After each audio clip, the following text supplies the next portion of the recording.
Tired of your car insurance rate going up, even with a clean driving record? You're not alone. That's why there's Jerry, your proactive insurance assistant. Jerry compares rates side by side from over 50 top insurers and helps you switch with ease. Jerry even tracks market rates and alerts you when it's best to shop. No spam calls, no hidden fees. Drivers who save with Jerry could save over $1,300 a year. Switch with confidence. Download the Jerry app or visit jerry.ai/Libsyn today. That's JERRY.ai/LIBSYN. Oh yeah, look at my life. Hey now, yeah. Oh yeah, look at my life out here on the road. Hey now. Hey now! Hi, everybody. Welcome to Scott Fox After 9.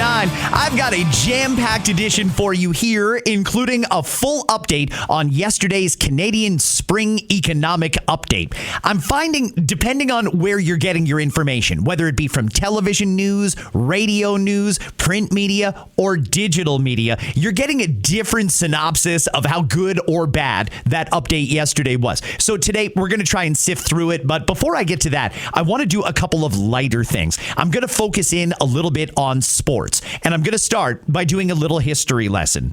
Do you remember just over a year ago when our then Prime Minister Justin Trudeau said this?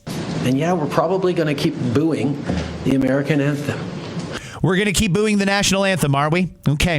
That was what Justin Trudeau said. Well, last night, Western New York, Buffalo, game between the Boston Bruins and the Buffalo Sabres. The Buffalo Sabres still did owe Canada, even though there was no Canadian teams playing. And last night, they had an issue with the microphone. The anthem singer, her mic cut out. I want you to listen to what this American crowd did during the Canadian national anthem last night in Buffalo. Oh, Canada, our home and native, hatred, love.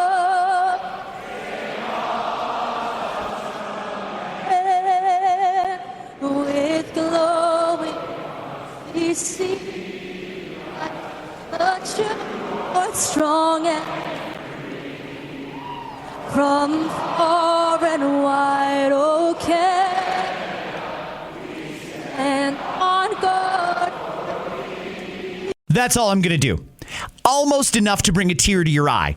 I thought that was incredible. And I just want to highlight that particular moment because I think it's important to remember, no matter what, the Americans are still our best friends and closest allies. And last night, they stepped up and sung our anthem, even though there was no Canadian team. There was no obligation. They didn't even need to perform it. But they did. And when the mic cut out, the crowd took over and did an absolutely phenomenal job. I thought that was awesome. Thank you, Buffalo Sabres, and thank you, America. Another thing I want to play for you. I think most people remember the magic of last October when the Blue Jays were in the World Series. Brand new young rookie pitcher. He shocked everybody at how good he was. His name, Trey Yesavage. Well, he started off this season injured, and he had to do a rehab stint with some of the AAA type teams. Last night, he made his Blue Jays debut, and it made us remember why we love him so much. Savage, I think he's looking at John Schneider saying, really? Really? Things are going pretty well out here, Skip. But that is going to be the end. Savage has the baseball.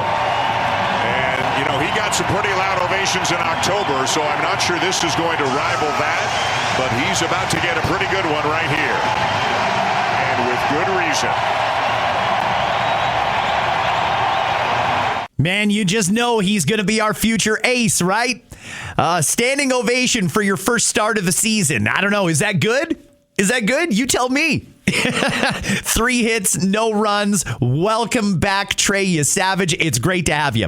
While I'm talking sports, I don't talk an awful lot about CFL football here on the pod, but that's not to say that I can't or won't. When there's news, I'm going to cover it. And the CFL has announced some major changes, particularly to their playoff format. Yesterday, CFL Commissioner Stuart Johnson was on TSN explaining the changes. Some news. The CFL playoffs are expanding. Stu, you take us through the rationale for adding an additional round of playoffs? Sure, absolutely. Look, we are so excited. The Grey Cup is the greatest championship in Canada, and we love that the road to it has now gotten a bit harder, a bit longer. We've created 9 playoff games versus the 5 that we've got now. We think that divisions have become even more important in the first round, with the top 2 teams playing each other in the divisional round off the bat. And the fight over the last month of the regular season is going to be fierce to get into those top 2, or at least get yourself home field advantage. We looked at the stats. We know that 80% of all wins come from the home team in the last 5 years in the playoffs. And really, when we talked to Dave and we brought this to the PA, we just said, this is about generating excitement and entertainment, and we've had unbelievable conversations. Looking forward to where we go. Okay. Yeah, I don't know if those are good changes or bad. CFL fans that I follow on social seem to be quite happy about these changes, and that's good. Great. Change is good when it's a good change. The season is also going to start earlier. They want everybody to start off their season, all teams, on the May 2-4 long weekend, and then play right through until October. That's good too. I think that's great. They want to be the long weekend sport, and there's no reason they can't be. So congratulations to everyone at the CFL announcing some big changes. Yesterday, a lot of talk about the King. He was in Washington for a state visit with President Trump, and the King gave several speeches. He spoke at the state dinner last night at the White House. He spoke to Congress. He said a number of things, and I got to be honest with you, that was one of the best performances I've seen King Charles give since he became king. He actually had some pretty funny lines. This said, our French friends can feel equally at home with a glance at a map. Indeed, you recently commented, Mr. President, that if it were not for the United States, European countries would be speaking German. Dare I say that if it wasn't for us, you'd be speaking French. Not bad. That's a gutsy joke for the King to tell on a foreign state visit. But hey, he went there, so let's give him some time. And if I may say so, it is a particular pleasure to be back in this wonderful building, the heart of your democracy. On this occasion, I cannot help noticing the readjustments to the East Wing, Mr. President. Following your visit to Windsor Castle last year. And I'm sorry to say that we British, of course, made our own small attempt at real estate redevelopment of the White House in 1814. A joke about 1814. Okay, all right. Hey, King Charles seems to be having himself a good time. Thank you, Mr. President and Mrs. Trump, for your splendid dinner this evening, which, may I say, is a very considerable improvement on the Boston Tea Party. So, whether your cup contains tea, wine, Scotch whiskey, bourbon, or even cola, let us raise our glasses and voices as we toast the past, the present, and the future, thank you, of our two proud and allied nations. To the United States and the United Kingdom, God bless both our countries. You know, I know there was some Canadians in particular that were quite upset that King Charles was going to go to the White House for a state visit after Donald Trump had all the talk about making Canada the 51st state. Now, I don't know how much truth there is to it, but the rumor is Trump backed off of the 51st state stuff when he found out that King Charles was actually Canada's head of state. Is it even possible that he didn't realize the king, who he likes very much, is our head of state? Did Trump seriously not know that? That's weird if not, but either way, there are some people who are upset that the king went there in Canada and the UK. I think we're better off when we mend fences and when we try and get along. And it seems like that's what the royal family was doing yesterday when they went to the White House. Take all the controversy and silly comments out of it. Let's just get down to rebuilding our friendship. And it seems like that's what they did. A very nice gift was given to President Trump from the king. And speaking of submarine alliances, there was one particular AUKUS predecessor, launched from a UK shipyard in 1944, that served for the majority of her life, attached to the 4th Submarine Squadron in Australia, playing a critical role during the war in the Pacific. Her name? HMS Trump. So tonight, Mr. President, I am delighted to present to you, as a personal gift, the original bell which hung on the conning tower of your valiant namesake.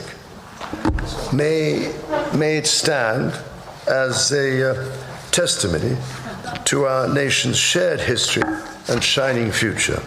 And should you ever need to get hold of us, well, just give us a ring. I'm telling you, the king was actually funny last night, and I did not expect to be saying that today. He had some great lines. For all of that time, our destinies as nations have been interlinked. As Oscar Wilde said, we have really everything in common with America nowadays, except, of course, language. That was a little bit of the king giving his speech to a joint session of Congress yesterday. Not to be outdone, President Trump also had a pretty good line. This is a great honor, and we welcome Their Majesties King Charles III and Queen Camilla of the United Kingdom to the White House. Very special place, very, very special.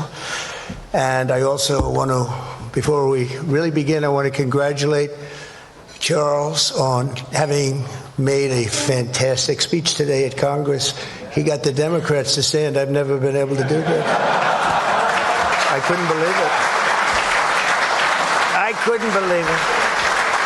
Not bad, because usually they don't stand when President Trump is giving a speech.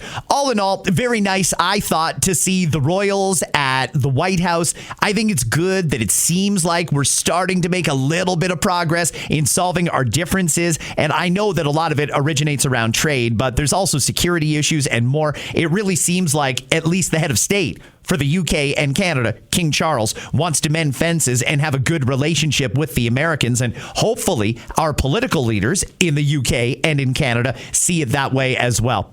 Okay, friends, I did some lighter stuff to start off. Now let's get into the big news from yesterday. The finance minister gave out the 2026 spring economic update. Now they're doing an update in the spring now, and the budget will come in the fall for some reason. I'm going to give you as much information as I can in the least biased way that I can. But before I go into this, let me take an opportunity to do what I think many, many, many more members of the media and commentators should do.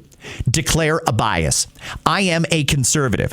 I tend to have conservative values, particularly when it comes to finances. So while some are out celebrating the fact that the deficit is lower than we were initially told it would be, I'm not going to celebrate this particular deficit, and I don't see yesterday's update as something amazing like some are trying to paint it out to be.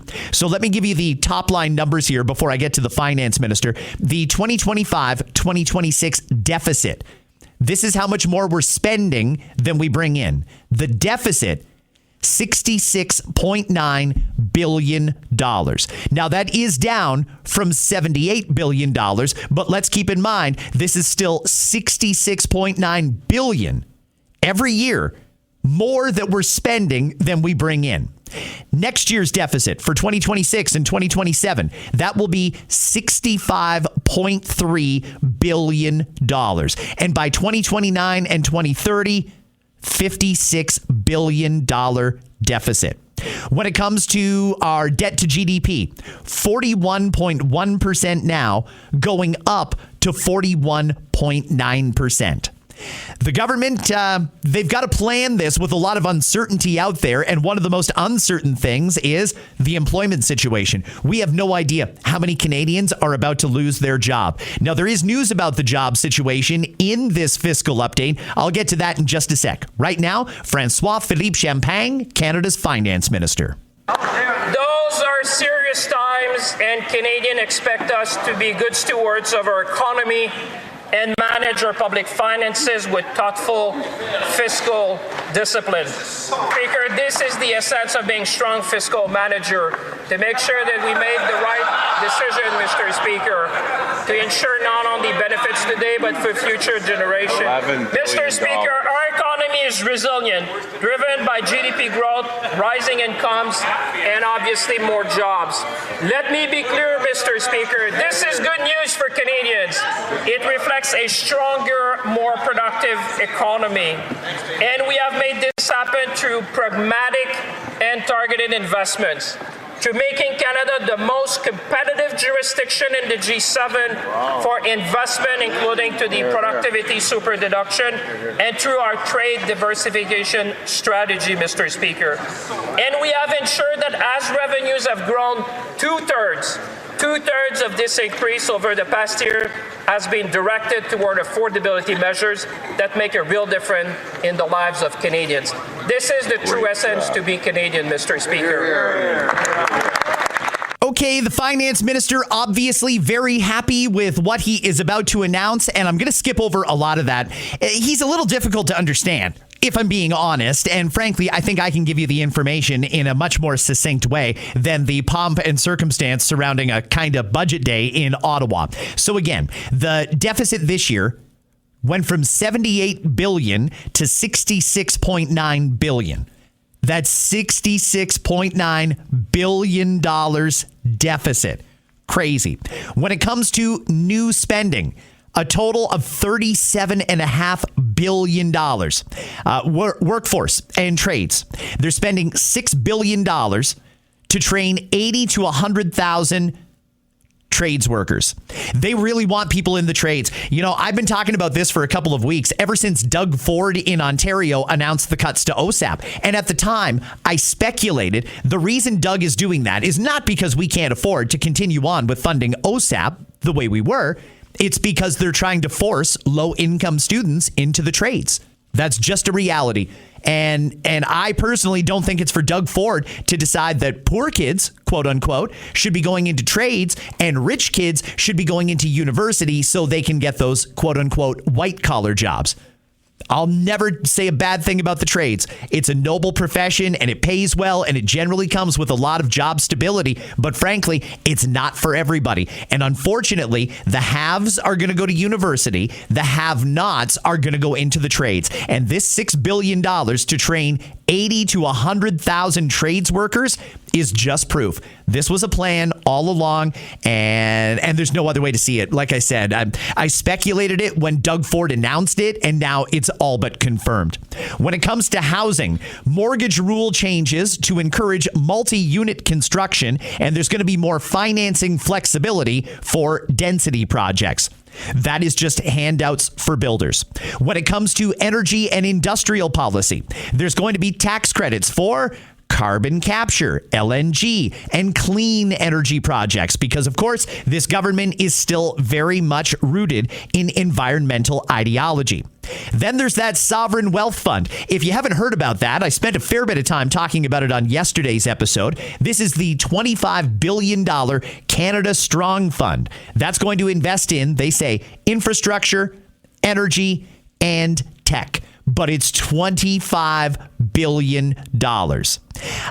When it comes to the economic outlook, they say the 2026 GDP growth, 1.1%. That's downgraded from 1.9%. Very, very, very slow growth. Economists, what are they saying about it? Well, I guess it depends which economist you ask. Some people think this is great. They think it's good. They don't really care too much about the deficit or the debt. They really just want to see spending and stimulus. Okay, sure. I've been around long enough, though, to know that a lot of that spending and stimulus is not being spent in a way that I think taxpayers would be particularly happy with. The revenue is improving by $60 billion over 5 years. But we're spending almost all of that extra revenue, assuming it holds true, on various new spending projects. So we're not really getting any further ahead. There's also no clear path to balance. The deficit is going to stay at least $50 billion for the foreseeable future. And there is no timeline to balance the budget. When it comes to our debt ratio, There's an increase in the debt to GDP ratio. There's also no firm anchor that's going to bring it back down. So expect that to remain high. There's also some people that feel the government's growth projections are a little soft. So, time will tell. It's insane how often we put out budgets based on assumptions and then have to revise all the numbers when we get the realistic numbers. But that's the top line stuff from me. You've heard from the finance minister. Now let's hear a little bit of criticism. Typically, I would go to the opposition parties first. But in this case, I want to go to a member of the media. Andrew Coyne is a writer for the Globe and Mail. Yesterday, he was in the lockup. That's where you go in and you can view the budget or the update before it gets announced so that you're prepared to talk about it as soon as it is out. Okay, Andrew Coyne, in my estimation, is generally fairly left-leaning. He really seems to like the Liberals. Well, the last couple of weeks, he hasn't been all that hot on Mark Carney, and yesterday he put out a video after he reviewed this spring economic update, and wow, listen to this. What's the big news from this spring economic update? Pretty much more of the same. I think everyone's been waiting to see when the quote-unquote new government under Mark Carney would reveal a change of course from the previous government. A lot of people thought maybe it was going to come in that first budget, which was greatly hyped ahead of time, not much really in it. So people shifted their attention to this update. Again, maybe people thought with the majority they'd really start to show their colors, but it's pretty much steady as she goes. And steady as she goes is really not enough in the situation we're in as a country. Whether you're talking about our deteriorating public finances, both federal and provincial, or whether you're talking about our very slow economic growth, where we now celebrate if we get 1.7% of growth per year. That's a third of our rate in the 50s and 60s. There are big changes that are needed if we're going to address either of those fronts. Getting control of spending, making fundamental choices about what government spends on and what it doesn't spend on, sweeping tax reforms to stimulate investment, pro-competition reforms to make our economy more productive, make sure that investment is actually used to the highest and best purposes. There's really none of that in this budget. There are tinkering around the edges. There's this big thing, the Sovereign Wealth Fund, which was telegraphed ahead of time. It's hard to see what real difference it could make. It just looks a lot like some previous funds that have been announced. So all in all, I hate to say it, but it's a bit of a sleeper. I'm sure he did hate to say it because that is not good news for the governing Liberals. Not good news at all when someone like Andrew Coyne is not impressed with that budget. Somebody else I want to hear from, and I actually just had a conversation with her on, was it Monday? Yeah, I was having a great chat with my former member of parliament, Lisa Raitt. Lisa is often invited by the mainstream media news to come on and commentate. And yesterday she was on the CBC. She was asked for a little reaction on this budget. Here's Lisa Raitt. What are your thoughts on what we saw today in the spring economic update? Okay, two big takeaways for me. Number one, the servicing of the debt is going up 50% by 2030. It's going from $54 billion a year to $80.9 billion a year. That is a big jump. That's your interest charges and all the borrowing that we're doing. That's a hit on the debt, the fisc. That takes away spending in other places that you would like to spend. And I think that's something that we have to consider as we tout all of the spending that we're doing. Just remember, there's a cost to the spending, and it's going to hit my kids and my grandkids. Number one. Number two, I think they're selling the airports. Clearly, they're bringing in some aeronautical Act changes that allow for the federal government, if the airport authority doesn't want to sell necessarily, is going to have the ability to get the information to do so. I'm kind of ambivalent on that. I'm not really sure if I'm in favor or not in favor, but it's there. Lisa is absolutely right. It certainly is there, and it would mean privatizing our airports. Okay, bringing in foreign investors for our infrastructure. Very, very interesting. That was her again yesterday on the CBC. Lisa also pointing out what I think is one of the things that we should be most concerned about. Right now, money is tight. It's tight in households and it's tight for the government. We're going from spending $54 billion a year on interest. This is the interest on our debt. We were spending $54 billion a year in interest payments. That's going up to $80.9 billion by 2030. $80.9 billion a year just being spent on our debt. That's not sustainable. Do you know what we could do with an extra $80 billion a year? We could build a hospital a week. Every community could have one. $80 billion a year. That's an insane amount of money that we are just throwing away on interest payments. Support for the show comes from Public, the investing platform for those who take it seriously. On Public, you can build a multi-asset portfolio of stocks, bonds, options, crypto, and now generated assets, which allow you to turn any idea into an investable index with AI. It all starts with your prompt. From renewable energy companies with high free cash flow to semiconductor suppliers growing revenue over 20% year over year, you can literally type any prompt and put the AI to work. It screens thousands of stocks, builds a one-of-a-kind index, and lets you backtest it against the S&P 500. Then you can invest in a few clicks. Generated assets are like ETFs with infinite possibilities, completely customizable and based on your thesis, not someone else's. Go to public.com/podcast and earn an uncapped 1% bonus when you transfer your portfolio. That's public.com/podcast. Paid for by Public Investing. Brokerage services by Open to the Public Investing Inc. Member FINRA and SIPC. Advisory services by Public Advisors LLC, SEC registered advisor. Generated assets is an interactive analysis tool. Output is for informational purposes only and is not an investment recommendation or advice. Complete disclosures available at public.com/disclosures. Let's hear from some of the opposition parties. The conservative finance critic is Sandra Kobena. Here's her talking about the spring economic update. Mr. Speaker, we are seeing more debt, more spending, more taxes, more of the same. And that is what the Liberals are toasting champagne to today. While Canadians are tightening their belts, the Liberals are celebrating massive deficits. And this is the inflationary spending that will force Canadians to take on more debt and make real sacrifices just to get by.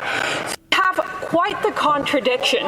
We have a Liberal government celebrating bigger deficits and an entire country struggling under them. Canada now faces the worst grocery inflation in the G7, the worst household debt, the highest housing costs, and lineups at the food banks are surging. There's nothing to celebrate about that. When will the Liberal Prime Minister commit to capping the deficit at no more than the already reckless $31 billion that the last guy left behind? Okay, apologies for the audio. I know it wasn't great, but that was a little bit of Sandra talking yesterday in Ottawa. Now let's go to the opposition New Democratic Party. Their new leader, Avi Lewis. Here's him doing an interview on CPAC. Well, we've heard the word affordability dozens or hundreds or thousands of times today, but this spring economic update was an opportunity for the Liberal government to really bring in concrete measures, new measures, that would address the everyday emergency of the cost of living crisis for Canadians. It didn't do that. We don't see anything in there. There's a lot of re-announcements of previous announcements, but there aren't any new measures that directly address the fact that people are skipping meals to feed their families, that people are living paycheck to paycheck, and that the cost of food and housing is spiraling, and still this government is not doing anything that actually addresses that emergency in concrete ways for working class Canadians. Okay, fine words there from Avi Lewis, and frankly, it's kind of hard to disagree with him. I know that there's a lot of people who are doing just fine in this country. They should know how many people are not doing great. And when the government comes out and announces that kind of spending, like zero fiscal restraint whatsoever, and they're cheering about it and they're celebrating it. Hey, we've got a massive deficit, but man, are we doing a good job. That's a hard pill for a lot of Canadians to swallow. It really is, because what the government is putting out there, celebrating, having these massive deficits, the people can't run those kind of deficits. You can't go to Visa and tell them, oh, by the way, I'm not going to pay off my credit card. You're now an investor in my sovereign wealth fund. They're not going to accept that. You cannot go to Visa or MasterCard or what have you and tell them, well, just keep upping my limit. If I'm broke, then just keep upping my limit. They're not going to do that. When Justin Trudeau was the prime minister just a year ago, his projected deficit was $31 billion. $31 billion. The new deficit under Mark Carney, $65.3 billion. He more than doubled it. He more than doubled the deficit that Justin Trudeau was going to run. I didn't think that was possible. When Trudeau said $31 billion, I felt sick to my stomach. Now it's double in a year. Let's go to Avi Lewis again, NDP leader. Here's him yesterday on the CBC. Look at the beginning of this document, and all of the bankers at the banquet who are the private sector economists on whose forecasts everything is built. Mm-hmm. Where are the trade unions who are building this document? Where are the representatives of working class people who are going through a document like this and actually saying, where are the things that make our lives easier? Where's an ambitious plan for public transit that could be free and functional and get people to work without paying increased prices for public transit? Where are the measures to actually support pharmacare for Canadians, which this government promised? Instead, we've seen Prince Edward Island and Newfoundland say that the feds are not going to extend the national pharmacare plan that we fought for and won in the Supply and Confidence Agreement. So they're walking back things that would benefit Canadians and help them with the cost of medicine, which is not exactly an optional expenditure in a family budget. Okay, but Avi's right.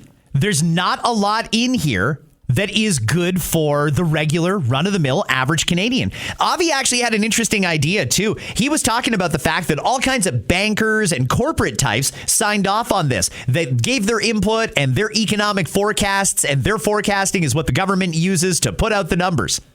Why aren't we talking to other people, regular Canadians? He suggested we should be talking to trade unions. Well, I would think that unions have a pretty good idea of where the economy is going. It's not a bad idea. Not saying it's a good idea either, but it's something that we can definitely debate. There is something else I want to play for you surrounding the spring economic update. In the House of Commons, Pierre Poilievre stood up after the speech and I think this is an amazing sign of bipartisanship when it's necessary. Pierre Poilievre stood up and actually congratulated the government on one part of this economic update. First, I would like to congratulate the Honourable Minister for his speech. I would thank him for simplifying the disability tax credit. As a father, I appreciate that, and I'm ready to work with him to make the system simpler so that it can help more people. Pierre Poilievre got a standing ovation for that. We really do need more of that. I get that the opposition's job is to oppose, but it's also to congratulate when they get it right. And I think almost everything in this economic update is wrong and dangerous for Canada and our future. But when they get something right, they deserve praise. And Pierre is absolutely right. That was them simplifying the disability tax credit. Taxes don't need to be any harder than they already are. So I think that that's great that Pierre at least acknowledged that. That is a sign of class. Before I wrap up this episode, which is going to be a slightly shorter one today, I want to play something else for you. Committee hearing yesterday. The Liberals, who have given themselves now a majority, not just in the House of Commons, but also on all of the committees, they really want to shut certain committees down because they're getting real close to the truth. I've been talking a lot about the Prescribe IT scandal. We're trying to figure out where 350 million Canadian tax dollars went. Yesterday, the Liberals used their new majority to turn off the cameras in that hearing so the public can't hear. Listen to this. Please go ahead. Parliamentary Secretary. Thank you, Chair, and congratulations. We look forward to working together all around the table with you and looking forward to your guidance on our committee. With that, I move to have the meeting in camera. Thank you. The meeting is in camera already. It is in camera. No? Public. Oh, sorry. It is in public. Is there will of the committee to go? No. The 16 is 5, so we go So in camera. motion is carried and we will go in camera. Crazy. I did edit that down for time. There was also some French in there. It was very hard to follow, but so you know, when a committee or any meeting like that asks to go in camera is actually an ironic term because in camera means the cameras get turned off. That's a private meeting where everything stays within the members who are there. In camera blocks the public from finding out what's being talked about. That's wrong. This is a committee that's supposed to be wondering what the hell happened to 350 million Canadian tax dollars with this Prescribe IT program because we have absolutely nothing to show for it and the government has now shut down the program. So where did 350 million taxpayer dollars go? Who got rich? I'm going to continue asking that question until we get some answers. What happened to that $350 million? Who got rich? Friends, I'm going to leave it on this. Franco Terrazzano is somebody that I like a lot. He is the head of the Canadian Taxpayers Federation. He released a video yesterday talking about the spring economic update. So to end this episode, let me give you the Canadian Taxpayer Federation's perspective on it. 6 months later, already $6 billion over budget. Breaking news, folks, we just got Carney's budget update, and it is a borrowing binge. Let me tell you. Okay, so 6 months after Carney's November budget, and Carney is already on track to spend $6 billion over that budget. Let's break down the numbers, folks. It's bad news. Spending in the budget was supposed to be $588 billion. Now we find out that Carney's going to spend $594 billion. So 6 months after the budget, and Carney is already on track to spend $6 billion over budget. And it is a borrowing binge, okay? So the government is going to borrow about $65 billion this year. That is gross. There is no plan to balance the budget and stop borrowing money. No, just more money wasted on debt interest charges. So the federal debt will reach about $1.4 trillion this year. Sorry, I should have warned you. If you had small kids, don't let them watch this video because the debt is gross.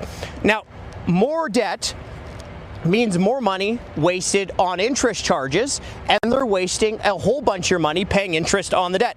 So debt interest charges will cost you, dear taxpayers, about $59 billion this year. More than $1 billion every week wasted on debt interest charges. That is the cost of building a brand new hospital, by the way. So instead of a brand new hospital being built every single week, that money is going to the bond fund managers on Bay Street to pay interest on the debt. Now, what's the last little point I want to talk about? So you might hear the Carney government talk about fiscal responsibility because their deficit last year was smaller than what they forecasted. Now, folks, don't buy the spin, because even though that deficit was a little bit smaller, last year than forecasted, it's still almost $25 billion more than the Trudeau government forecasted for that year. So this is not fiscal responsibility. This is fiscal insanity. It truly is a borrowing binge. Carney needs to work harder to find savings because this is unacceptable, right? Borrowing $65 billion in a year, wasting almost $60 billion paying interest on the debt. Not to mention, folks, we're 6 months after the budget, and Carney is already on track to spend about $6 billion over that budget. Enough is enough. Carney needs to reverse course, put down the credit card, pick up some scissors, and stop this debt binge. Well, we all know that's not going to happen, though, right?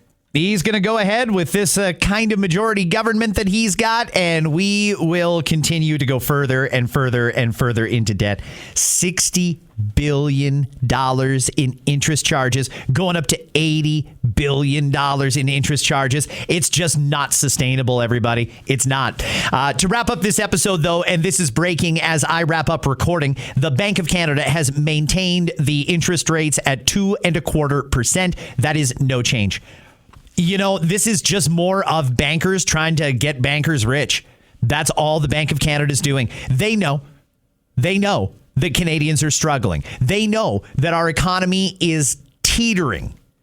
They could have put more money in people's pockets and allowed the people to go out and spend and create some stimulus, but they won't do it because they are not going to let us have any more money than they want us to have. These interest rates are insane. 2.25% is much, much, much higher than they said it would be. And it's not right. They are just taking money from people. Those rates don't need to be at 2.25%, 2.25 specifically. They don't need to be there. They could be much lower. They used to be lower, and the country was thriving because people had money in their pocket. The Bank of Canada, I have no time for them. Tiff Macklem, that son of a bitch, should have been fired a long time ago. When he promised Canadians interest rates would stay the same for the foreseeable future, and then went on a rampage like a maniac, raising interest rates on everybody. There are people that lost their homes, people that lost their businesses, people that lost their vehicles because that guy told people it was safe to borrow and then went and screwed them and started jacking up interest rates like an animal. He should have been fired a long time ago. And frankly, if I woke up tomorrow and heard we're just going to disband the Bank of Canada, we don't need it anymore, I would be the happiest guy in Canada. I'll tell you that. Friends, I'll catch you right back here tomorrow with another episode of Scott Fox After 9, including more reaction from Pierre Poilievre on the spring economic update and anything else that comes out of today. Have yourselves a great one, and I'll see you in less than 24 hours. This is Hey Now from Pat James and The Whole Truth. Have a great day.